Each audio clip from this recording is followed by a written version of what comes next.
आज मैं आपको सुनाने जा रहा हूँ एक अनोखी कहानी। जी, सुनीता की कहानी।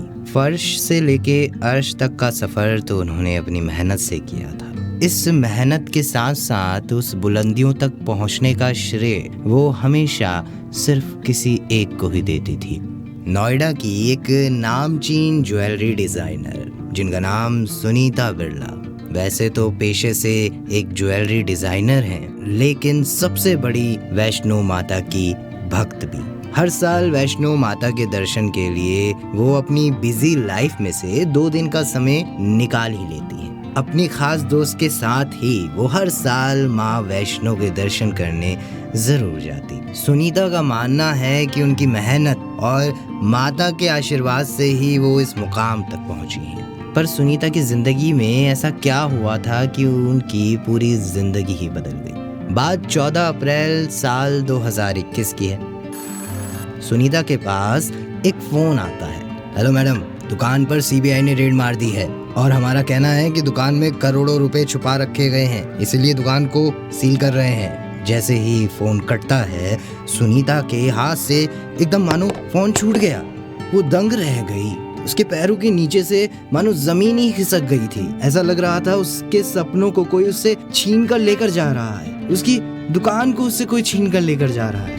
उसने जल्दी जल्दी अपनी गाड़ी निकाली और दुकान के लिए तुरंत निकल पड़ी। जैसे ही सुनीता अपनी दुकान के पास पहुंचती है तो सीबीआई ऑफिसर वहां से निकल रहे थे। सीबीआई ऑफिसर जब वहां से जल्दी में निकले, सुनीता को उनसे बात करने का मौका तक नहीं मिला। सुनीता रात दिन न जाने कितने वकीलों को फोन करती, उनसे केस लड़ने के लिए कहती, और ये सिलसिला कई महीनों तक चलता रहा। वकीलों की लाखों की फीस, परिवार के खर्चे, कर्मचारियों की तनख्वाह, मानो सुनीता की सेविंग्स खत्म होती जा रही। एक बार की बात है, इसी उलझन में, इसी कश्मकश में सुनीता बस अपने घर में बैठी थी, थकी हुई थी।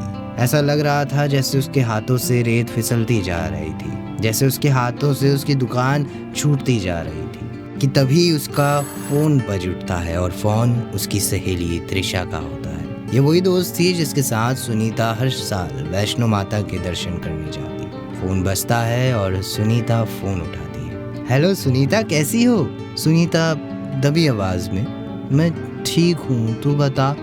तभी त्रिशा बोलती है, भूल गई क्या, हम हर साल की तरह वैष्णो देवी जाते थे इस महीने। वैसे तू तो हमेशा ही फोन करती थी और कितनी खुश रहती थी वैष्णो देवी जाने के लिए। इस बार क्या हुआ, तेरा फोन भी नहीं आया? ठीक तो है ना सब, हम जाएंगे ना? सुनीता फोन पर बिल्कुल चुप सी थी, मानो उसके पास कोई शब्द ही नहीं बचे थे। उसे लग रहा था कि यहाँ दुकान को लेकर उसकी जो हियरिंग चल रही है वो यहाँ ध्यान दे या फिर उसका वहाँ जाना सही रहेगा। ये सब सोचते सोचते सुनीता अपनी खामोशी तोड़ ही देती है। ठीक है, चलूंगी, तुम टिकट्स करवा लेना। त्रिशा बोलती है, ठीक है। तभी कुछ दिन बाद सुनीता को कोर्ट से शहर से बाहर जाने की इजाजत मिल ही गई। सुनीता अपनी दोस्त त्रिशा के साथ रात की फ्लाइट से जम्मू पहुंच गई और सुबह होते होते दोनों ने वैष्णो देवी की चढ़ाई करना भी शुरू कर दिया। चढ़ाई करते करते भक्त माता का जयकारा लगाते हुए आगे बढ़ते चले जा रहे थे। सुनीता के दिमाग में चढ़ाई चढ़ते समय सिर्फ एक ही बात ही गूंज रही थी, एक ही बात ही आ रही थी कि उसकी दुकान उसे कब वापस मिलेगी। उसके वो दिन जो इतने खूबसूरत थे वो फिर से वापस कब आएंगे, वो कब सही साबित होगी। जब वो चढ़ाई करते करते मंदिर पहुंच जाती है तो क्या देखती है, बहुत ज्यादा भीड़। मानो ऐसा लग रहा था कि संसार के सभी भक्त माँ के दर्शन के लिए आ गए हैं। मंदिर में सिर्फ कुछ लोगों को ही अंदर जाने की इजाजत दी जा रही है और साथ ही साथ अनाउंसमेंट भी हो रहा है, 30 मिनट के बाद माता के कपाट बंद कर दिए जाएंगे। सभी भक्तगण ध्यान से सुनिए, 30 मिनट के बाद माता के कपाट बंद कर दिए जाएंगे।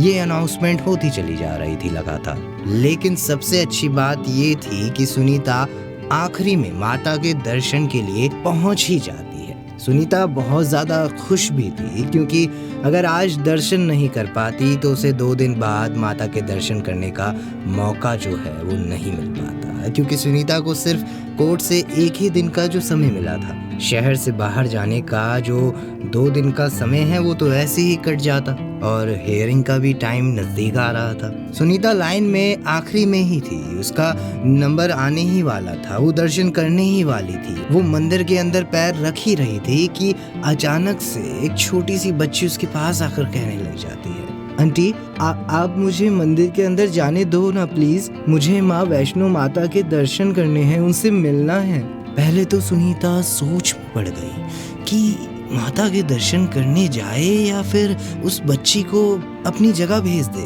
और इसी सोच विचार में उसने उस बच्ची को मंदिर के अंदर जाने दे ही दिया और खुद पीछे हट गई। त्रिशा मंदिर के बाहर सुनीता का बेसब्री से इंतजार कर रही थी कि कब सुनीता दर्शन करके उसके पास आएगी। जब सुनीता उसके पास आती है तो त्रिशा ने उससे पूछा कि तुम मुझे मंदिर के अंदर तो कहीं दिखी ही नहीं, तुम आखिर थी कहाँ? मैं तुम्हारा कब से यहाँ इंतजार कर रही थी। तो सुनीता कहती है कि मैं वैष्णो देवी के दर्शन नहीं कर पाई यार, भीड़ बहुत ज्यादा थी। त्रिशा कहती है पर तुम्हारे लिए तो बहुत जरूरी थी ना ये यात्रा, दर्शन करना। तो सुनीता छुटमुट हंसी के साथ कहती है कि कोई बात नहीं, मैं तो हर साल ही करती हूँ माँ के दर्शन। उस छोटी सी बच्ची का दर्शन करना जरूरी था क्योंकि वो पहली बार माँ से मिल रही थी। त्रिशा कहती है छोटी बच्ची?